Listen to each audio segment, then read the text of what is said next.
मैं जानता हूं अनपढ़ आदमी को क्या पता होगी, पढ़ा लिखा हो तो पता हो। अगर पढ़े लिखे प्रधानमंत्री होते तो जो आपसी सहमति वाली बात है जो कल उन्होंने कही कि किसान जब चाहे एग्रीमेंट से बाहर हो सकता है। प्रधानमंत्री जी मैं बता रहा हूं, आपके लॉ मिनिस्टर है ना रविशंकर प्रसाद, जरा उनके सामने कानून की किताब रख के उनको कहना बता यार क्या है इसमें। उसकी धारा 11 में लिखा है प्रभु कि इसमें इस एग्रीमेंट को केवल आपसी सहमति से ही बदला जा सकता है या उसे खत्म किया जा सकता है। किसान नहीं कर सकता अकेले, ना व्यापारी कर सकते। रविशंकर प्रसाद ये भी कह रहे हैं कि किसानों के अलावा अगर कोई दूसरा आंदोलन जाएगा तो उसके ऊपर कानूनी कार्रवाई कर लो ना, हम करें सीना ठोक के करके लगाओ धारा, तुम्हें पता है। अरे होने से क्या फर्क पड़ता है यार, मैदान जंग में है यार, इनसे कौन घबराता है। 1998 में मेरे पास मुकदमा, मेरे खिलाफ मुकदमा हुआ 21 साथियों के खिलाफ, 5 साल बाद सरकार ने वापस ले लिया। इससे क्या फर्क पड़ता है? क्या इस मुकदमे के डर से हमें वकीलों को डराओगे? तुम्हें शर्म आनी चाहिए। वकील अगर डर गया तो फिर कैसे काम चलेगा? जितना तुम में दम हो, आपके माध्यम से चेतावनी दे रहा हूं, प्रधानमंत्री जी तुम में, तुम्हारे लॉ मिनिस्टर में, तुम्हारे गृह मंत्री में जितना दम हो उतनी कोशिश कर लो, जितने चाहो मुकदमे लगा दो, लेकिन तुम हमें इस आंदोलन का हिस्सा बनने से, इस आंदोलन में संघर्ष करने से, अपने साथियों के साथ खड़े होने से नहीं रोक सकते। हम जीवन के अंतिम सांस तक लड़ेंगे। ना कानून हम कहाँ समझे, कानून तो मोदी जी समझे। जो मोदी जी ये कह रहे थे ना कि भाई इसमें किसान की फसल अगर बर्बाद हो जाएगी तो किसान की फसल बर्बाद होने पर भी व्यापारी किसान को उसकी कीमत देगा। मोदी जी जरा मैं तो आपको याद दिला दे रहा हूं, ये गन्ना किसान देश भर के, इनका 15,683 करोड़ 15,683 करोड़ पिछले 2 साल से पड़ा है। इसमें 12,000 करोड़ पिछले सालों का है, बकाया अब का नए साल का। आप ये नहीं दिलवा सके अभी ने, आप अभी तक ये नहीं दिलवा पाए, तो आप जो बाकी और चीजें कर रहे हो, भड़काने और ये वाली बातें, उनका कोई मतलब नहीं। पहले तो आप 2022 में मिलेगा ना सर, किनको सब कुछ 2022 में सारी योजनाएं सरकार, हाँ मिलेगा। 2022 में जब मोदी जी की सत्ता जमीन से उखाड़ के फेंक देंगे तब जरूर किसानों को मिलेगा, पक्का मिलेगा। प्रधानमंत्री ने आज एक बात और कही, कल उन्होंने कहा कि दिल्ली में कुछ बैठे लोग मुझे लोकतंत्र पढ़ा रहे हैं। अरे आपको तो कुछ पढ़ाने की जरूरत नहीं है, आप तो पेट में ही पढ़ के पैदा हुए थे, क्योंकि 35 साल तो आपने जो भीख मांग के खाया है नहीं है, और पता नहीं कब आपने चाय बेची, कब आपने एमए और बीए कर ली। जो गृह मंत्री इनकी डिग्री दिखा रहे दिल्ली यूनिवर्सिटी की।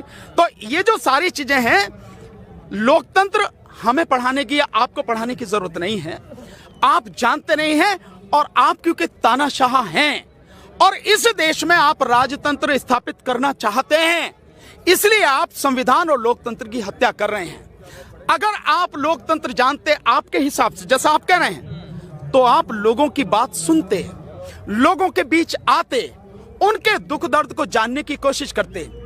कोरोना में जब लॉकडाउन था तब आप पिछले दरवाजे से कानून लेके आए।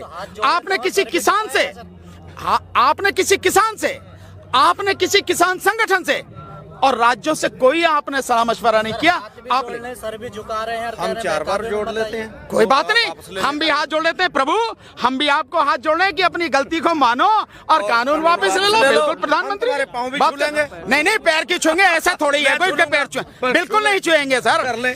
तानाशाह व्यक्ति जो देश को बर्बाद करने पर तुला हुआ है, आप उसके पैर छूने की बात छोड़िए, देश उनको सम्मान कर रहा है, यही बड़ी बात है। पैर छूने का मतलब ही नहीं है। तानाशाह बता रहे, वो कह रहे हैं आने वाले दौर में ये डेमोक्रेसी मदर कहलाई जाएगी, माँ कहलाई, काय की माँ कहलाई जाएगी, पूरी दुनिया की लोकतंत्र की माँ। तो अब ये बताने की जरूरत है, ये लोकतंत्र की माँ है। भगवान बुद्ध के जमाने में जाओ, गणतंत्र पढ़ा है, मुझे मालूम है कि आपको इतिहास की जानकारी कुछ भी नहीं है। अगर आप चले जाओ तो देश में गणतंत्र पहले थे, 10 बड़े गणतंत्र थे भगवान बुद्ध के समय में, तो डेमोक्रेसी हमारे देश में उस समय से थी। ये तो आप जैसे लोग जो आए, जिन्होंने जाति के नाम पे, वर्ण के नाम पे, धर्म के नाम पर इस देश को बर्बाद किया, तब जाके ये सारी चीजें हुई हैं। वरना इस देश में लोकतंत्र बहुत पहले से था, तुम्हें बताने की जरूरत नहीं है। सरकार को सर ये भूल तो नहीं है कि वोट हमें देंगे आंदोलन कितने का? ना वो तो मैंने आपको बता दिया। सरकार इसलिए भी नहीं सुन रही, उसे हमारी वोटों की जरूरत नहीं है, क्योंकि उनके पास वोट छापने वाली मशीन है, EVM, every vote for Modi, आपने देखा ना। तो क्योंकि ईवीएम है, इसलिए आपकी और हमारी वोटों की जरूरत नहीं है। अगर हमारी वोटों की जरूरत होती, निश्चित रूप से प्रधानमंत्री हमारी बात सुनते, लेकिन अन्याय और अत्याचार की भी एक हद होती है। लेकिन सर आप वो हद, वो सीमा अब पार हो चुकी है। अब देश का व्यक्ति इसको जान चुका है, समझ चुका है।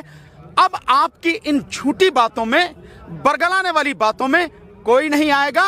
और अब उसका लक्ष्य केवल एक ही है, देश को बचाना और उसके लिए तीनों कानूनों को वापस करवाना, एमएसपी को कानून लेकिन बनाना। सर ये मामला अब सुप्रीम कोर्ट में भी क्या लग रहा है सर आपको? नहीं, सुप्रीम कोर्ट जो करे करे, हमें इस बात पे कोई विश्वास नहीं है कि सुप्रीम कोर्ट क्या करेगी क्या नहीं करेगी। मैं तो बहुत स्पष्ट रूप से कहता हूं, इस देश की अदालतें वो न्याय के शब्द को भूल चुकी हैं। अदालतों में फैसले होते हैं, न्याय नहीं होते। आप एडवोकेट बिल्कुल एडवोकेट हूं, तभी बता रहा हूं आपको, तभी कह रहा हूं मैं। जितने लोग जेल में पड़े हैं, 60% वो लोग हैं जिन्होंने कोई गुनाह नहीं किया है। जेलों में जाके देखिए आप, जो उन पे सर्वे होते हैं, रिसर्च आती हैं, उन रिसर्च में जाके देखिए आप। अगर अर्नब गोस्वामी की बेल की जो एप्लीकेशन आती है, उस एप्लीकेशन में खामियां होते हुए भी सुप्रीम कोर्ट तुरंत उसको जो अगले दिन सुनती है। लेकिन अगर भीमा कोरे गांव के जो लोग हैं, उनकी एप्लीकेशन आती है इस बात के लिए भी कि इन्हें कम से कम मेडिकल सुविधाएं तो उपलब्ध करा दो, सुप्रीम कोर्ट के पास सुनने को वो समय नहीं है। और कहती है नीचे जाके आप जाओ सुनो। क्या माना जाएगा इसको? 83 साल के फादर स्टैनली, जिनको पार्किंसन की बीमारी है, जिनके हाथ पैर कांपते हैं, 83 साल की उम्र में उस इंसान को आप गिरफ्तार करके ला रहे हैं कि भीमा कोरे गांव में आप उस षड्यंत्र में शामिल थे, जिसका भीमा कोरे गांव से कोई अभी सुनिए आप गजेंद्र, जिनका कोई लेना देना नहीं। जो वरवरा राव हैं, तमिल कवि, वो 82 साल की उनकी उम्र है, खाट में पड़े हैं, चल भी नहीं सकते हैं। आप उनको जेल में बंद करके रखे हुए हैं।